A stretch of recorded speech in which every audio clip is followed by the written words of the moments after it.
Hello everyone, my name is Hailey Elizabeth, and if you don't know who I am, I post videos pertaining to a little bit of whatever I want: conspiracy theories, controversial people, true crime, vlogs. So if you're interested in any of that, you can subscribe, and if not, totally chill. We are just here to do some makeup, talk some true crime, and in today's case, we're going to be talking about the case of Jorge Torres. Now there is a lot to get through, so we're just going to hop right into it. Before getting into the rest of today's video, I do want to give a big thank you to the sponsor of today's video, Babbel. Now, if you guys don't know what Babbel is your new language learning best friend that has all different sorts of languages to choose from, like Danish, French, Spanish, Polish. Lessons are only like 10 minutes long and get you learning the language in as little as 3 weeks. Now, some of you guys may or may not know, I listen to a lot of French music. I love listening to French music in the morning just because it's so relaxing, but I don't really speak French, so when they're singing, I don't really know what they're saying. But thanks to Babbel, I am able to understand more and more of what they are saying, and with Babbel, I'm able to learn phrases like "Je m'appelle Hailey." The lessons are taught by real language teachers, contrary to a lot of other language learning apps. One issue that I always had with other language learning apps is that they would teach me all of these different phrases, and then I would go to apply that to like a real conversation with someone who is a native speaker of that language. When I talk, they just kind of look at me like, why did you just say it like that? Or that's not how you're supposed to say it. But thanks to Babbel, you are never going to come up with that issue because their languages are taught by real language teachers and not some AI robot, so you know exactly what you're learning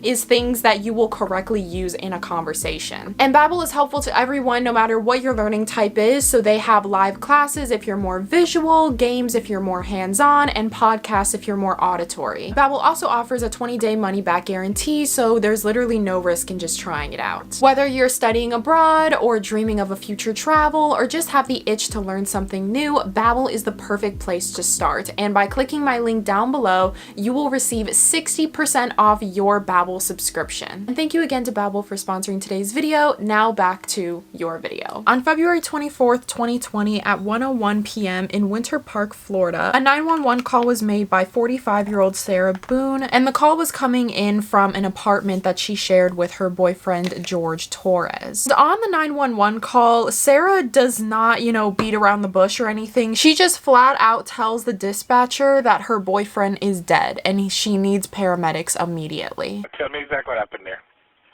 My boyfriend and I were playing last night, and I put him in his case and we were playing, and like kind of hide and seek kind of thing. So I fell asleep and I woke up and he was dead in the suitcase, so I don't know what happened. Is he awake at all? Is he conscious at all? No. He's purple. Is he breathing? No. All right. I need you to get him on the floor, flat on his back for me, okay? I did. I tried giving him CPR. Put your hand on top of that hand. Baby, I'm telling you. Just by looking at him, you can tell. Okay. Ah! Please! Okay, he just gurgled. Police show up to the scene, and there is body cam footage of them showing up to the scene just to investigate the area a little bit because they know nothing about Sarah, they know nothing about Jorge. All they know is that her boyfriend is dead. When the police actually arrive to the scene, Sarah explains to the officers that the night before, her and her boyfriend had only shared 1 bottle of wine, so they were completely sober, and as they were having a fun night together, they thought it would be fun to play hide and seek. They thought that this was a good idea in the moment. Sarah zipped up Jorge in this suitcase and claims to accidentally have left him in there. She says that she went to sleep and woke up the next morning and she completely forgot that he was still in there before running downstairs and finding him dead. Fill me in. No problem. Like, he and I were putting a puzzle together. We've been doing some artwork together. You were putting a puzzle together? Yes, we have a puzzle that we started in there. Okay. We've been doing art, trying to take the stuff off the wall to make new art put up there, like having a good time with one another. But we're drinking. We had a bottle of wine last night. Here, let's talk in private, okay? I called you guys. I tried giving her CPR. The problem is I fell asleep. I fell asleep. When did you do CPR? This morning, when I found it. Before you called? Yes! It's 1 o'clock right now. I tried. I was awake, but I actually got out of the bed at like 12:30ish, whatever. So I came downstairs, and I was like, oh, he's in the suitcase still. And that's when I found him, and I took him out, and I tried doing CPR, and then I called him, and then I called you guys. So you were playing and who zipped him up in? I did, but then I fell asleep. Okay, you're okay. I wasn't here. I'm just trying to figure out what happened. I fell asleep, so I don't know if he suffocated or like had an aneurysm or a heart attack or what. What kind of medical conditions does he have? None that I know of. Nothing that you know of. None You that I didn't take know any of. medicine No, last night? no. No medicine. All we had was a bottle of wine. Literally, just a bottle of wine. Okay. Doing puzzle artwork. Then we decided to play hide and seek. That's all that happened. But the police will later find out that this story Sarah is giving just does not match up with anything about the scene, the crime scene, George's body. But before getting into the actual crime, I'm going to give you a little bit of backstory on who Sarah Boone is. Sarah Boone, aka Sarah Paulson, has a very private and minimal presence online, so there's not much to know, but this is what we know so far. She was born on October 10th, 1977 in Orlando, Florida, and graduated from Edgewater High School. When Sarah was a teenager, it was said that she had all either honors or AP classes. She was really, really good in school, a straight A student. She was also involved in different sports and academic clubs. And even when it comes to the law, she wasn't really involved in the law. She had never gotten arrested before. The most that she had on her record was a speeding ticket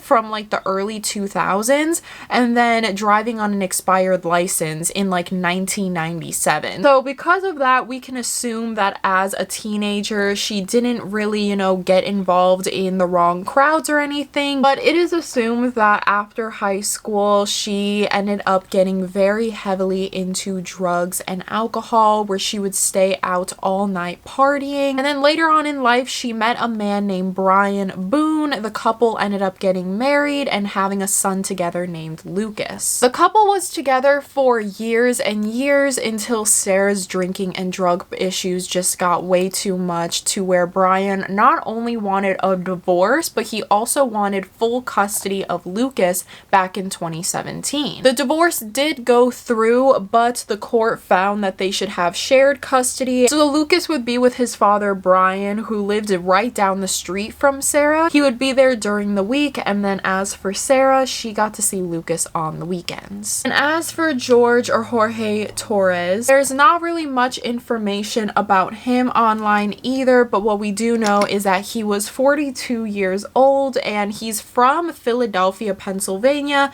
but later moved to Union Park, Florida as an adult. He has 3 daughters and grew up in a very rough upbringing. He was very involved in crime. That was until George met Sarah and he started to clean up his life a little bit more. Now back to the story, I'm not really sure how George and Sarah met, but him and her actually shared an apartment together in Winter Park, Florida, which is a small city right outside of Orlando. At this time in 2020, they had been together for around 3.5 years. So now that you know a little bit of backstory about each person, let's get back to the story itself. After the officer speaks with Sarah, that's when Sarah's ex-husband Brian ends up showing up, and he also speaks with the police. When speaking with Brian, the police find that Sarah actually called him at 12:49 p.m., which was quite odd because she ended up calling the police at 1:01 p.m., meaning that she had called her ex-husband before she had called the police. And Brian also reveals some information to the officer that the officers weren't aware of before. Okay, but you've met him before? I've met him before, yes. Okay. Yes. They've got a whole fun history. Oh, really? Oh, yeah, you guys have called him like For the 2 of them? Yeah, he's been arrested like I think 5 times for crimes against her. So. Really? Okay, I'm not familiar with. So, I haven't been here personally. So they have he's currently on parole because of it. So. Because of domestic violence with her. Yes. He had to go to a domestic violence class. Okay. I know he was doing it, a parole officer. Stuff like that. But I mean, like, every time she'd have him arrested, the next day she was trying to get him bailed out of jail. So I don't know what it is. And then after hearing that, the officer goes back to Sarah just to ask her to re-say her story, just so they know exactly of what happened. To me again, you guys were playing last night, drinking a bottle of wine.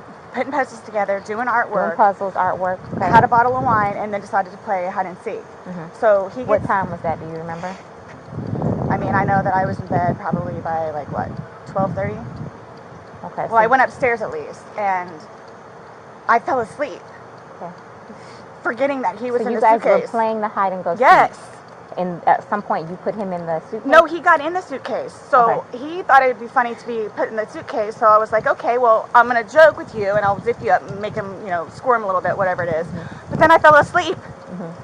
I fell asleep. Where was the suitcase? Right where it is. Right down there? Yes. You zipped him in there? Yes. Thought he would be funny, a little It joke. was. We both were laughing about it. Okay. And then I fell asleep. Where did you fall asleep at? Upstairs. In your bedroom? Yes. Okay.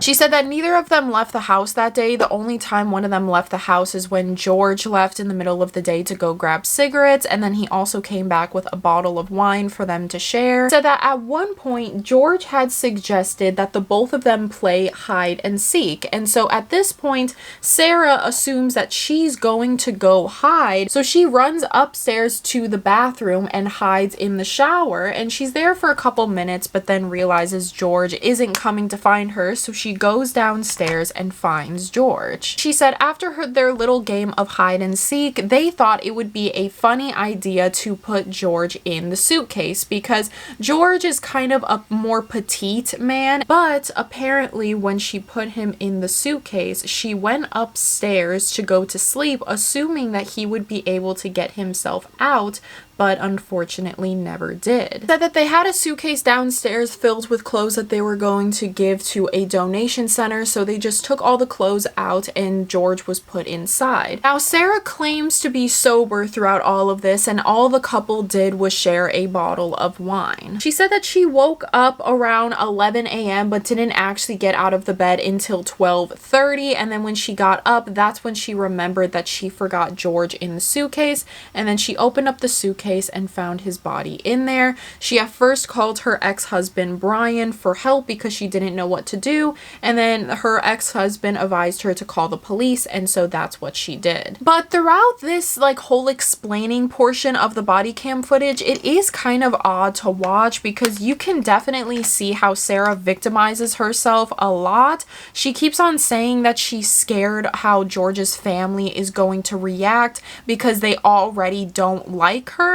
And then she says that George's family actually call her, quote, the blue-eyed devil, which again is a really odd detail because literally who asked? Like, that has nothing to do with the crime or like what happened. It's just kind of odd that she's more concerned about how people are gonna view her than how his family is gonna react to the loss of their son. So after this, the police just don't really still know what exactly happened, and so that is when they take Sarah down to the station for questioning. And before speaking with Sarah, they actually spoke with a couple of neighbors first just to get a feel of who Sarah and George were. The neighbor said that Sarah was a nightmare neighbor. She was either drunk or high all the time. There was a couple times where she actually passed out on her neighbor's front lawns and had to be dragged back inside of her house. Sarah was unemployed and she was just kind of collecting some sort of checks from the states because she was always outside walking the streets. And one specific neighbor, because the house that Sarah and George lived in, it was more of like a townhouse where the houses are connected, and so there was one wall that she shared with her neighbor, and when the police were talking to that neighbor, they actually said that the night before at around 10:30 or 11, they could have sworn they heard a huge bang coming from the other side of the wall, and it sounded like something was falling down a staircase because they said that the noise started at the top and then went to the bottom, but it was a loud bang. And one of the neighbors even said, quote, "It seemed like an abusive relationship. Just from every time I heard them, every time I saw the two, it seemed rough." And so the police are starting to get a sense from the neighbors that this relationship was very, very abusive, and the police can also see that from previous police reports because back in 2018, so this would have been a year and a half into their relationship, relationship. Sarah in the report said that one night she was drinking at this bar, and then she asked this random guy if she could have a hit of his cigarette, and he said yes, and apparently George got mad at her for talking to another guy, and one thing led to another, and this argument turned physical, and George ended up kicking Sarah in the eye. Now, when the police asked George about what happened, George said the complete opposite. George told police that Sarah actually tried to strangle him, and that is the reason why he had to kick her in the eye, and it was all in self-defense. And this story kind of lined up because when they looked at George's neck, they saw small red marks, but Sarah did have a black eye. Nothing really came of this report, and then a year later in June of 2019, at this point it would have been 2 years into the relationship, Sarah called the police again saying that George beat her and said to her, quote, "You are going to die," all due to Sarah talking to another man at the bar. This time around, George was indeed arrested and Sarah pressed charges, but nothing ever went through because the court found that there just wasn't enough evidence to actually arrest George for anything. And then 3 days after that, the police was called again to the apartment because Sarah claimed credit card fraud. She claims that George was using her name to get credit cards. And then a month later, the police were called again to the apartment with Sarah saying that she had woken up in the middle of the night with George hitting her because George was mad at her because she was upstairs sleeping and not downstairs hanging out with him. From her words, she said that George actually tried to kick down the door 4 times, and on the 4th time he was successful and beat her as she was sleeping. But when talking to George about the situation, he said the complete opposite, and he said that he didn't do anything and it was all Sarah. Sarah was the one that woke him up and started to beat, and when they looked at both George and Sarah, they found defensive wounds on both of them, again seeming like they were just hitting each other, and so due to insufficient evidence they couldn't really do anything. Then in September of 2019, the police were called once again to the property with Sarah saying that George was hitting her, but what was really odd about this specific visit was that Sarah claimed that George came home in a drunken rage and started to beat her, but when the police got there, George was actually hiding in the bathroom with the door locked as if he was trying to hide from Sarah. When they looked at George and Sarah's body, they found that Sarah was left with little to no wounds while George had multiple wounds all over his body. He also told police in this visit that Sarah would hit him often, but he would never call the police on her because he just loved her too much. And so that is as much of the reports as we know. There was definitely a lot more than that, but those are just the main ones. Sarah was called into questioning. They didn't really know what happened, and so as a way to kind of get an idea of what happened,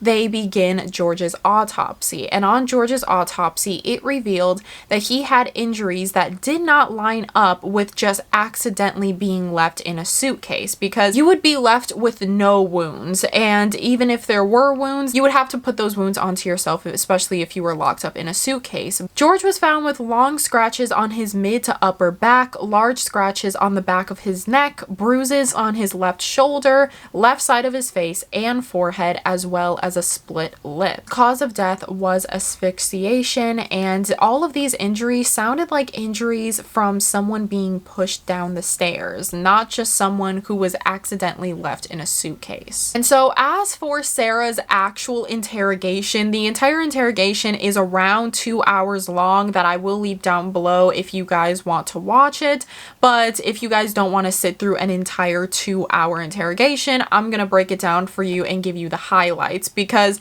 this interrogation, just all of her stories that she just makes up as she goes along, and then she's like constantly telling the detectives that they don't know what they're talking about even though they literally have the evidence. Also do want to mention that throughout this interrogation, from her demeanor and her twitches and her like raising in voice and her mood swings, it seems like Sarah is on some sort of substance while she's in this interrogation interrogation, and you will see that more prominently as we go along. But right off the bat, 5 minutes into the interrogation, she's already screaming at them. And on like his head and skull. I have no idea. As if something hit him. I consider have not force touched him. trauma. I have not touched him. I have not touched him. Then how would you get those injuries? Tell me and we'll both know. I have not touched him. Sarah continuously repeats the words such as, quote, I don't know where all of this is coming from, and quote, we've been doing so well, seeming very nonchalant at the fact that her boyfriend is dead. And also, what do you mean this came out of nowhere? It's not like George did this to himself, as if she doesn't understand the severity of what she actually did. I'm not even joking when I say this. I have never seen an interrogation where someone talks so much. Sarah talks in this interrogation for a good 90% of it. She does not let the detectives get out a word. And even when she's asked a simple question, she over-explains, over-analyzes, goes on meaningless side tangents, starts going on side tangents about storytelling, her family situation, George's family situation. Break. Now let's do this. Sure enough, sat down, we're sitting in there talking, laughing, talking about new movies. We're watching movie trailers while we're doing painting and all that other stuff. So it's still background noise to him, because I think that's what he's used to, is having background noise. Where me, I can sit in here all day with not a peep. But he always has to have some kind of background noise, which I didn't mind because the trailers were cool. And he was interested in showing them to me, getting excited about movies that were out or upcoming. Okay.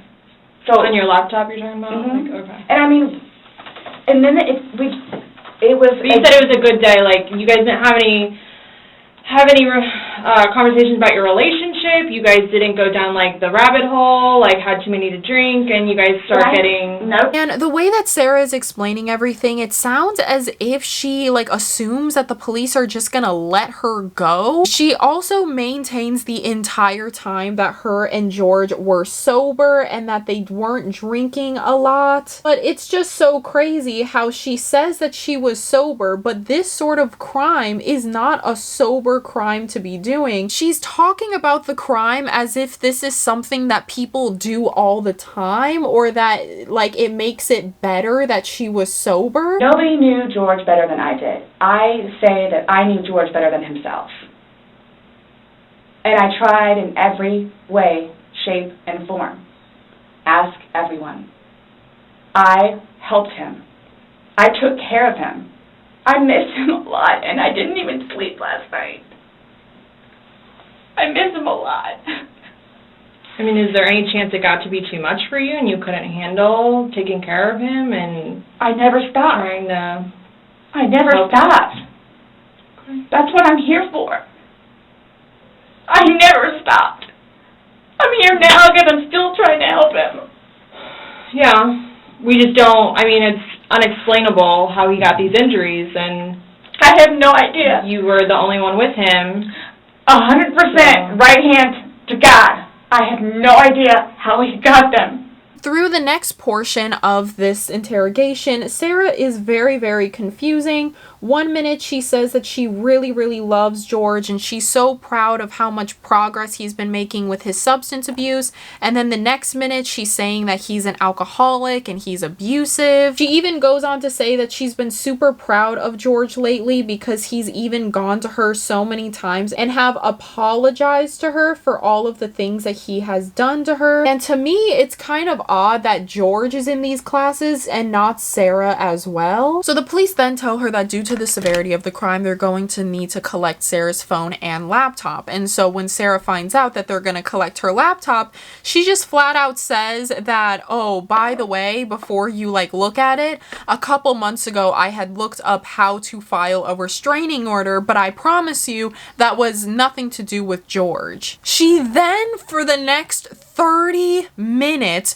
goes on this entire like family tree of like George's history, George's family life, just airing out all of his personal business. And there's actually one portion where she even says to the detective, she says something along the lines of like, oh, I know I'm not supposed to say this, but he's illegal and he's trying to get his papers right now. So, and she says that like in an angry way, as if she's like using that as revenge, but again has nothing to do with the story. And so at one point she's talking about George's sister, and the detectives cut her off and tell her, okay, like now you're getting off track, let's get back to the story. The other time he talked to her, made her talk to Cookie. That's on my cell phone too, so you can see it.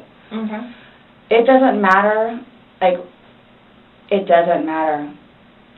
What does she have to do, though, with anything about what happened Sunday and into Monday? Like, no, I'm just saying, like, previously, okay, why the incidents, what happened is she plays a big part in it. Okay. Sunday, when I tell you this, I have no idea. I have no idea. Is there anybody else at the house? Nope, it's just me and him.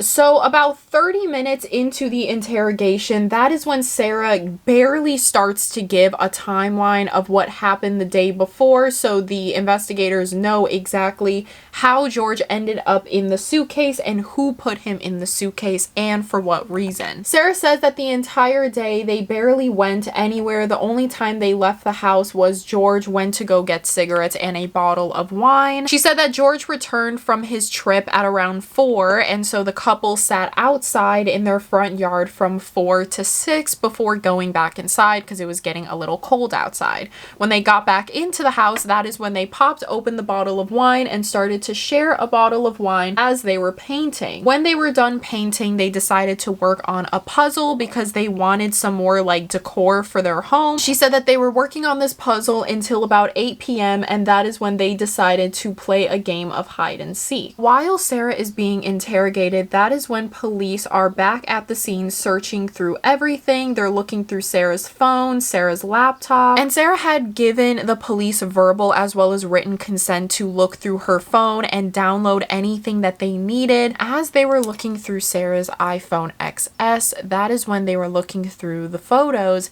and they found 2 extremely scary videos. The first video is about 2 minutes long and I'm gonna show it right now, but I do want to give a warning that it's not graphic, there's no blood or anything, but it is extremely uncomfortable to watch because it basically shows George in the suitcase and he's yelling for Sarah to get him out of there because he can't breathe and he's starting to lose air. And the whole time Sarah is sitting there, you can clearly hear it in her voice that she's extremely drunk and she's saying things like F you, I don't care, this is what you get for cheating on me, and just laughing the entire time. And so if you want to watch that video, that will be played now, but if you don't, skip ahead 2 minutes.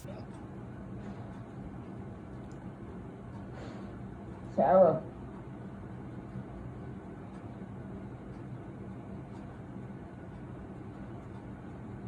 For everything you've done to me. Sarah. For everything you've done to me. Sarah. Fuck you. Sarah. Fuck you. Sarah. Stupid. Sarah. That's my name. Don't wear it up. Sarah. I can't fucking breathe, babe. Seriously. Yeah, that's when you do when you choke me. Sarah. Sarah.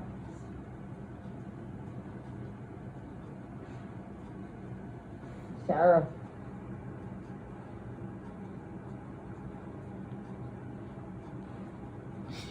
Sarah, I can't breathe, babe. That's on you. Sarah, I can't breathe. It's on you. Sarah.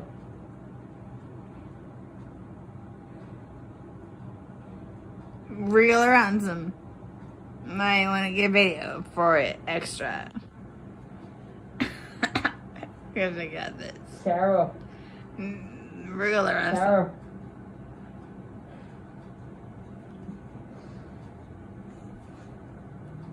Sarah, I can't breathe, babe. Oh. That's what I feel like when you chewing on me. Sarah! Fuck you! Fucking breathe, Sarah! Yeah. You should probably shut the fuck up. Sarah!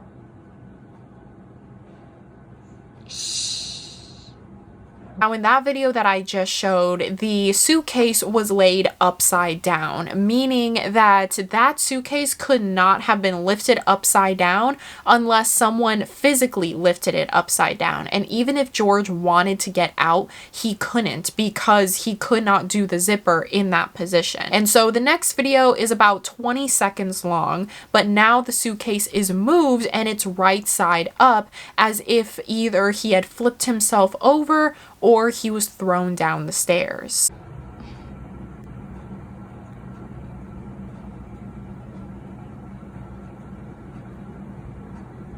Sarah!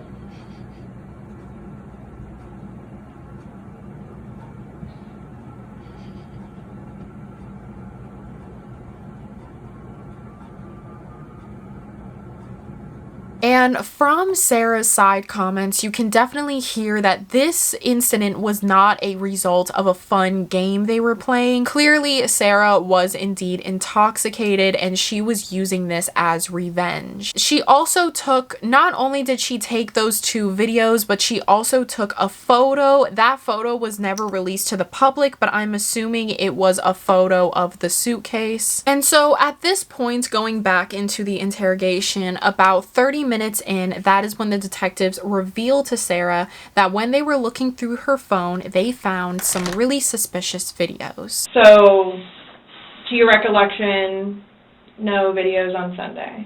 Not that I'm aware of. Okay. I mean, I guess I thought I maybe took a picture of them, the 2 of Tess and the dogs.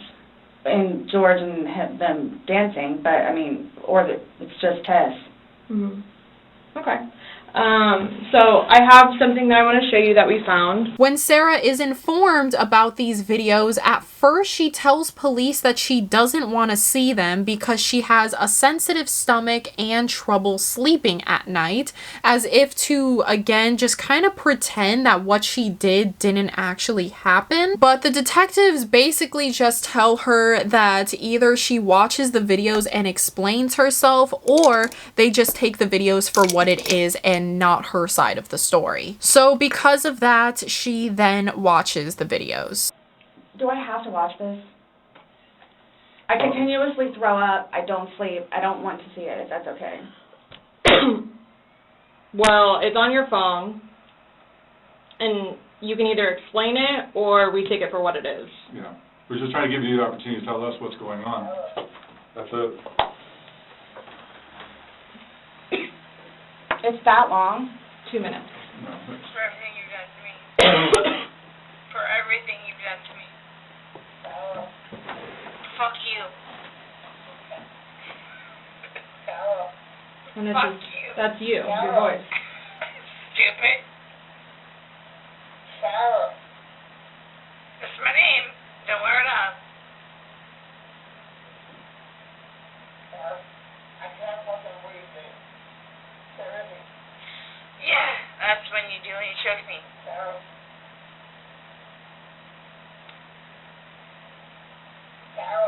I don't want to watch it, please. Okay. And so after this, Sarah tries her best to try to dig herself out of this. She then goes on rants, and her favorite word to use is, "it was not intentional." Every time the police try to tell her that she killed George, her only reply is that it wasn't intentional. The police, God bless their hearts, they're just trying their best to convey to her that whether or not it was intentional, it happened. She killed George. George is not alive today because of her. Whether it was intentional or not intentional, murder is a crime no matter what angle it's at, and she needs to go to jail for that. So the police are building up the pressure because you can definitely tell that even the detectives are starting to get extremely fed up with her. Say it's opposite. You were in the suitcase and you're asking to be let out. Would you hope that that person would let you out? Like, You're asking to be let out of a suitcase. Should they not let you out? Eventually. I'm guessing. I mean, I'm blaming it on the wine. Blaming it on the wine? So you guys are, like, assuming that... You keep saying we're assuming. Well, we're not. We haven't assumed anything. But you guys are assuming that that's what I did. No. By what... Like, the facts of what happened. We got there. You said you pulled him out of a suitcase. You said you went to bed.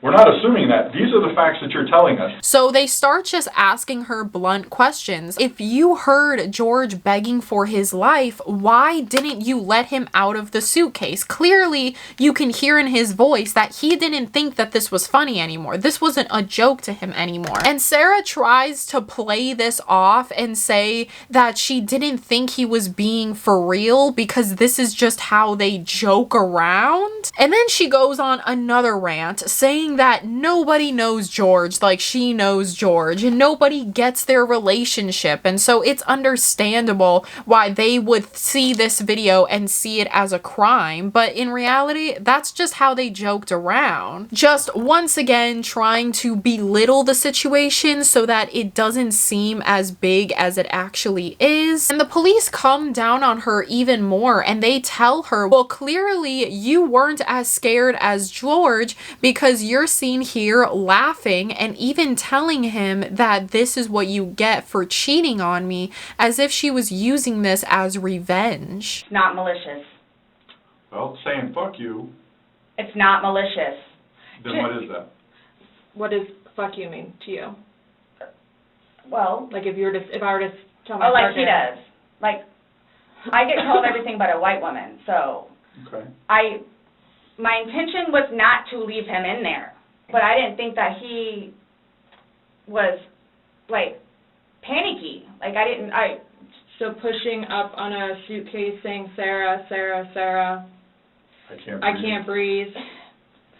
George has done that in the past before, too, where it's just, like, he thinks that he's woe is me kind of thing, where it's like, he's never been locked in a suitcase. That's where he couldn't get out, so. It's kind of, I thought it was the boy crying wolf kind of thing. Okay. And again, my plan. But nowhere in there is he laughing, is he joking. He is begging. And you're the only one laughing. Okay. And you're the only one saying derogatory comments. Like you're mad. No. Please don't. I don't mean to sound negative, and I don't know if I can say this, but like it's like you guys are kind of trying to like feed me. Why don't you remember making the video? Probably because we had been drinking. But you weren't drunk. No. Just because I went upstairs and because you're drunk doesn't mean that you. You told us times that you were not drunk. You said that you had your wits about you. You said he had his wits about you. Mm-hmm. You said that you don't like not having your wits. In my experience, if somebody cannot remember doing something to the extent of making 2 videos and taking a photo, they are intoxicated. Okay. I understand where you all are coming from. At this point, the detectives aren't really getting anywhere with her, and so that is when they attempt at a more emotional angle rather than a blunt one. I thought he was okay. Like, I didn't... He's telling you he's not. He's telling you, Sarah, I can't breathe. He's saying your name, and you're like, that's my name, don't wear it out. Guys, that's how we are with each other. Like, nobody understands our relationship. The whole suitcase thing never happened before. Would you leave someone else in a suitcase? Would you leave Lucas in a suitcase jokingly? Because it was a joking matter. You put him in there jokingly. Would you leave Lucas jokingly in there? And you love Lucas, right? And you love I wouldn't George. do that to him either. I wouldn't do that to him. So I just... Well, it's not like, again, I don't think you all understand. Like, it's... I mean... That was not my intention. Y'all don't have any idea what I've done for him. Were you punishing him? No. Well, that's what you're saying in the video. This is what you got. This is what you make me feel like. See, and then it's all backfired on me. Like, it's all backfired on me. And I understand the severity of this. He's dead. It's awful, I know. Okay. It's awful. And I will tell you both this right now, too. I will never drink alcohol again. Okay. Like, I will never drink alcohol again. I don't care what it is in any way, shape, or form. But let's get back to this. What was the reason for leaving him when he's begging to be let out? I don't understand that. What I have a feeling was, and again, it's the whole time frame thing. You all keep I'm not asking a time frame. I don't care about a time frame. He's So, in the bag saying, I can't. My God. And you say, fuck you. When he, so, like, for, like, the whole few minutes that he was in there, like, Minimum 11, but yes. Where does this game end? You say this is a game, you got somebody in obviously, there. like, the wrong way. So what was your intention for leaving him in there? And it's not fair. It is not fair. You guys are trying to, again, he's in there. Night, night. That's what happened. No. That's absolutely what happened. Intentionally. How's it not? You got up off the couch, walked up a flight of stairs, and got in your bed. Thinking he was going to get out. And he didn't, and you still didn't go down and check And it's on the him. whole 30-minute thing that you guys are trying I don't to do. care about 30 whatever. minutes. It's like, for all I know, it's 10 minutes. He's begging for his life. He's begging for his life, telling you he can't breathe. I don't know what you want me to tell you. Like, I don't. I didn't intentionally mean for this to happen. And so the detectives then reveal to Sarah that they actually know more about her and George's relationship and all of their past histories with abuse because they talked to Sarah's neighbors, and all of her neighbors would go on to say that their relationship was extremely abusive, that Sarah would frequently pass out on their lawns, and to this, Sarah, I'm not even joking, goes on an entire 45-minute rant in the interrogation. Even when the detectives try to like change the subject or bring it back to the story, Sarah somehow brings it back to her neighbors and how much she doesn't like her neighbors. And then at the top of the interview, Sarah said that she did have some questions about some things like regarding the case. And so at this point, since the detectives know that they're not going to get anywhere with Sarah, they just decide to answer the questions that she had earlier. These questions included Sarah asking them who she has to call and inform that George is dead. Are you going to contact George's parole officer? Are you going to contact his close co-workers, his close friends in his substance abuse group? Basically just asking them who she needs to call and acting as if she's actually going to go home after this. The police just tell her that the only person that they legally have to inform is the family. Everyone else just kind of gets the information whenever. And so to this, Sarah literally says, quote, "Oh, okay, well, I guess that's just another thing that I have to do." It's actually so crazy. This woman is actually incredible. The fact that she's acting as if her boyfriend's death is an inconvenience to her life. Mind you, at this point, Sarah doesn't have a job. She's unemployed and she's living off of money that she gets from the state. So what she's doing all day, I have no clue. Or why she's so busy all the time, I have no clue. And also, as I said, she doesn't even have full custody of Lucas. She only sees Lucas on the weekends, and so it's not like she's taking care of a child all day. And so that's when the detectives tell her just flat out, we don't know what we're going to tell the parents. Calling a family and telling them that their loved one has passed away, especially their son, that's not an easy conversation to have. So they're not going to like go into details about anything. And then after this, when she finds out that the police are actually going to contact George's parents, she then tells the police that she doesn't want them to contact George's parents because she knows that the police are going to spin it on her and make it look like it was her fault, even though it 100% was her fault. And so once again, it seems as if Sarah is more concerned about herself and how she's going to be perceived by George's family. So it's being put on me. Who said that? But I'm not, so what is it you would tell them? We're going to give them an update, just like we gave you an update on their autopsy. Okay, so it's whatever Brew and Here's the thing. Whatever on the head. We had to deliver news to them last night that their son was dead. There's not a whole lot of conversation that goes on after that. is not a very easy thing Was to it do. yesterday or Sunday? Sunday. Today's Tuesday, right? Did we not meet you yesterday?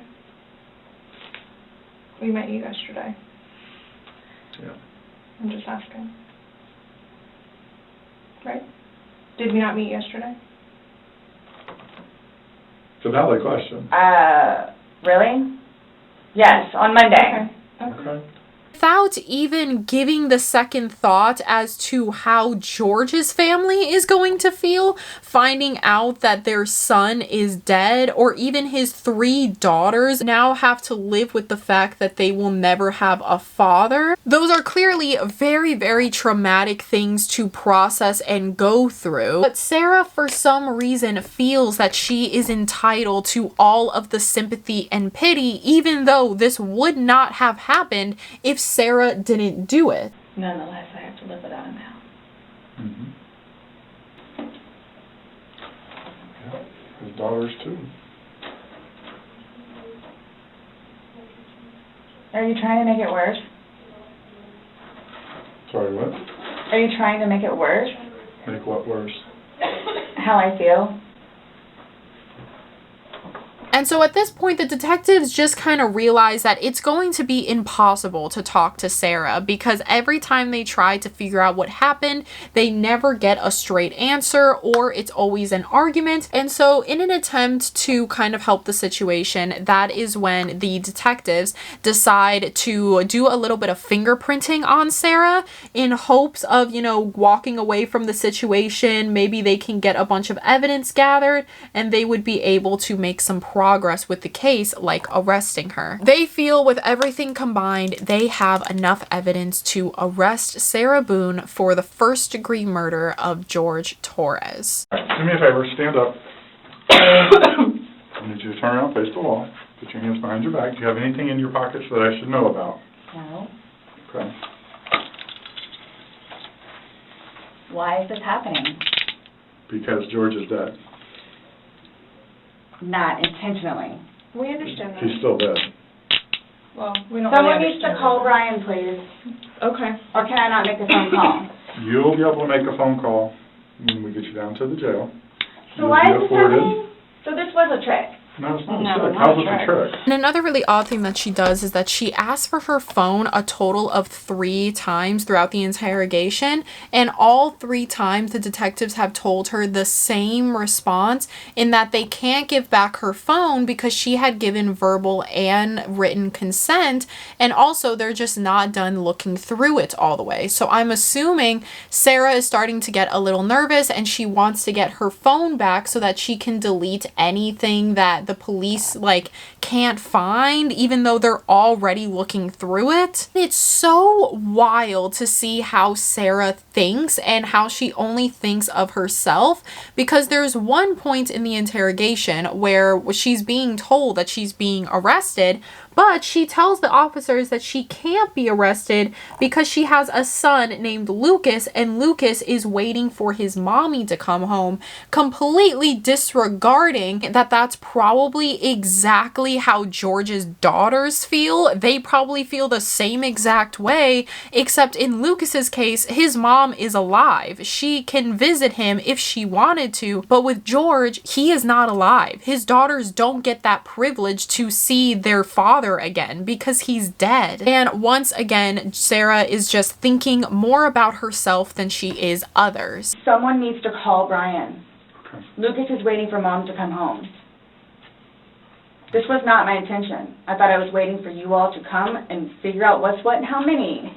That's what we're trying to do. And I was going to be able to go home and see Lucas. Now he's just not going to have me come home. So there's nothing that I can do. All right, no. I had a don't sneaky work in suspicion the... this was going to happen. And I need water, really bad, please. How is she?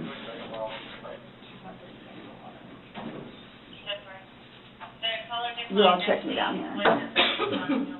Absolutely did not. There's also one point in the interrogation, while she's being waited to be arrested, she said that she's never gonna drink alcohol again because, quote, stupid stuff like this happen. I haven't drunk alcohol. And it's unfortunate that stupid things like this happen. Which, again, is extremely disrespectful, because what do you mean by stupid stuff? You mean murder? You mean actually, like, murdering your boyfriend and going to jail is, like, stupid stuff you do on alcohol? And so, as for Sarah's trial, Sarah was pleading not guilty to the very end. And you're not gonna believe this, but Sarah's trial is probably just as complicated as the actual story itself. As far as Sarah's trial, there still to this day is no trial, because since 2020, her trial date has been canceled a total of 8 times. As of November of 2021, her trial had been canceled a total of 6 times, and then as of 2023, it was supposed to be back in January, but then it was moved to March, and then just recently, on March 30th, I believe, her new trial date was set, and now her new trial date is for July 24th, 2023. Just seems as if the court is trying to buy as much time as they can for Sarah, which literally makes no sense, and I don't understand why there is so much postponing, because it's very, very obvious who did the crime. This case is particularly hard to convict because with Sarah, you can clearly tell that in the video she is intoxicated, and if the reasoning for what she did was because she was intoxicated, then she would be charged with different things, and if she was drunk in the video, then that would also change the case a little bit, because if she were to get any sort of like rehabilitation while in prison for her substance abuse issues, then she could come back at the court and say, well, at the time of the crime, it was because I was under the influence of drugs and alcohol, but I'm better now. If she gives that story, it might get her a little bit less time. So I think that's what's currently happening. Sarah's trying to get herself presentable to the court in hopes of getting a lesser sentence. As I said, her new trial date is set for July. I've been wanting to do this case for a while because a lot of you guys have been requesting it, but every time I looked, it seemed like her trial date was so close, and I was like, okay, I'm just gonna wait till the trial date, but here we are, postponing the date 8 times and nothing has happened. So I'm just gonna wait it out with you in July, see what happens. Hopefully she gets a life sentence, but we will not know. Yeah, that is the end of today's video. If you guys found this video interesting, make sure to give it a thumbs up and subscribe. If you want to follow me on any of my socials, like my Instagram, that will be linked down below, as well as my PO box if you want to send me anything. As for my look today, I went for something a little bit more simple, but yeah, nothing really to report over here. I hope you guys have a wonderful rest of your day. Make sure to go outside today, get some fresh air, get some sunlight, and if the sun isn't out where you're at, then just enjoy the cloudiness, enjoy the rain, and as always, I love you, I love you, I love you, and do something that makes you happy today.